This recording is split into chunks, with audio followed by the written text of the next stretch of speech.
இன்றைக்கி ஒரு evening snacks தாங்க செய்ய போகிறேன். குட்டீஸுக்கெல்லாம் ரொம்ப பிடிச்சது குக்கீஸு.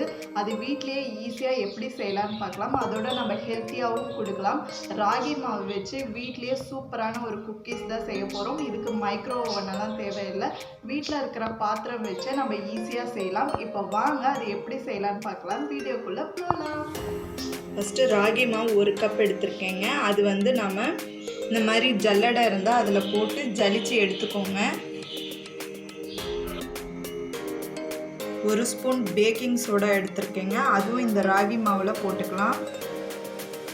போட்டு ரெண்டுமே நல்லா ஜலிச்சுக்கலாம். ஒரு பவுலில் நான் 1.5 ஸ்பூன் பட்டர் சேர்த்துக்கிறேங்க. இப்போ இந்த பட்டரில் 1/2 கப்பு அரைச்ச சுகர், ஏலக்காய் போட்டு அரைச்சிருக்கேன், 1/2 கப் எடுத்திருக்கேன். அதுவும் இதில் சேர்த்துக்கலாம்.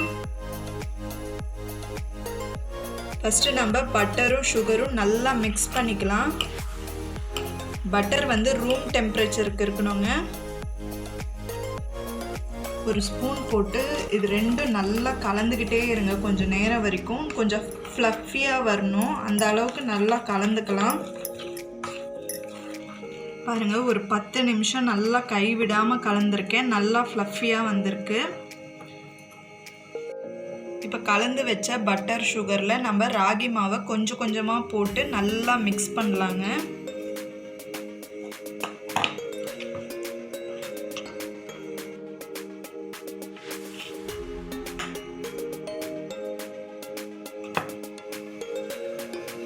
ரொம்ப டேஸ்ட்டாக இருக்கும். உங்கள் பசங்க திரும்ப நீங்கள் செஞ்சு கொடுத்தீங்கன்னா திரும்ப திரும்ப கேட்பாங்க. அந்த மாதிரி இருக்கும் இந்த குக்கீஸு. அப்புறம் நம்ம ராகி மாவில் செய்கிறதுனால ஹெல்த்தியாகவும் இருக்கும். அதனால் நம்ம சூப்பராக செஞ்சு கொடுக்கலாம் பசங்களுக்கு. கண்டிப்பாக ட்ரை பண்ணுங்கள் வீட்டில். இப்போ ஓரளவுக்கு நல்லா கலந்தாச்சுங்க. இப்போ இதில் நான் காய்ச்சி ஆற வச்ச பால் கொஞ்சம் கொஞ்சமாக சேர்த்துக்கிறேன். நல்லா மிக்ஸ் பண்ணிக்கோங்க. பால் கொஞ்சம் கொஞ்சமாக ஊற்றுங்க, நிறையா ஊற்றிடாதீங்க. பாருங்கள், மாவு இந்த அளவுக்கு பிசையணும். இப்படி தொட்டால் இப்படி ஒட்டக்கூடாது, அந்த அளவுக்கு இருக்கணும். தளர்வாகவும் இருக்கணும் கொஞ்சம். அப்போ தான் நம்ம பிஸ்கெட் நல்லா உள்ளே வெந்து சூப்பராக வரும். இப்போ ஒரு பிளேட்டில் நல்லா பட்டர் தடவி வச்சுருக்கேங்க. இதில் நம்ம கலந்து வச்சுருந்தோம் இல்லையா ராகி மாவு, அது நல்லா உருண்டை பிடிச்சிக்கலாம். சின்ன சின்ன உருண்டையாக பிடிச்சிக்கோங்க. இப்படி பிடிச்சி தட்டில் வச்சு நல்லா கொஞ்சம் ப்ரெஸ் பண்ணி விடுங்க. இதை பாருங்கள், இந்த மாதிரி. ஸோ இதே மாதிரி எல்லாமே செஞ்சுக்கலாம்.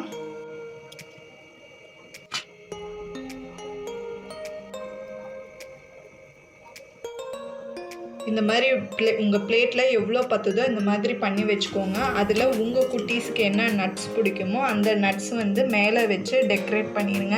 ஸோ இவங்க இந்த குக்கீஸ் சாப்பிடும்போது அந்த நட்ஸும் அவங்களுக்கு போகும். ரொம்ப நல்லதுங்க.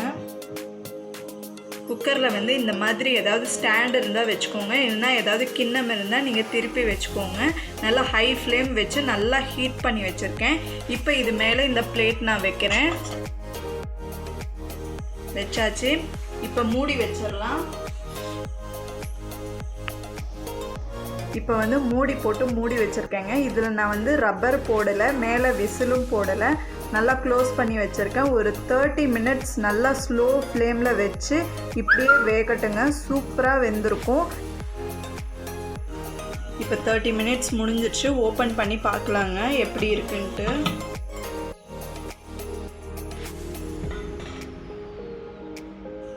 பாருங்கள், நல்லா வெந்துருச்சு.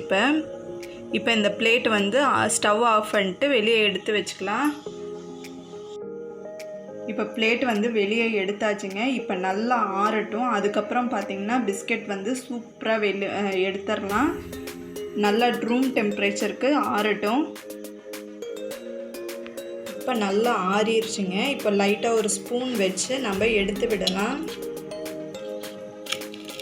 பாருங்கள், எவ்வளோ சூப்பராக வருது பாருங்கள் பிஸ்கெட்டு.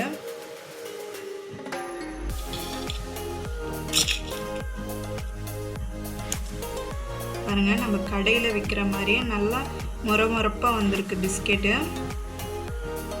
ஸோ இதே மாதிரி எல்லா மாவும் இதே மாதிரி வச்சு செஞ்சு எடுத்துக்கலாம் நம்ம. ஸோ சூப்பரான குக்கீஸ் ரெடி ஆகிடுச்சுங்க. நீங்களும் இதே மாதிரி வீட்டில் ட்ரை பண்ணி பாருங்கள், ரொம்ப சூப்பராக இருக்கும். இந்த வீடியோ உங்களுக்கு பிடிச்சிருந்தா லைக் பண்ணுங்கள், உங்கள் ஃப்ரெண்ட்ஸ் அண்ட் ஃபேமிலிக்கு ஷேர் பண்ணுங்கள். நீங்களும் ட்ரை பண்ணி பார்த்துட்டு எப்படி இருந்ததுன்னு கமெண்ட்ஸில் சொல்லுங்கள். இன்னொரு இன்ட்ரெஸ்டிங்கான வீடியோவில் சந்திக்கலாம். அது வரைக்கும் பை பை ஃப்ரெண்ட்ஸ்.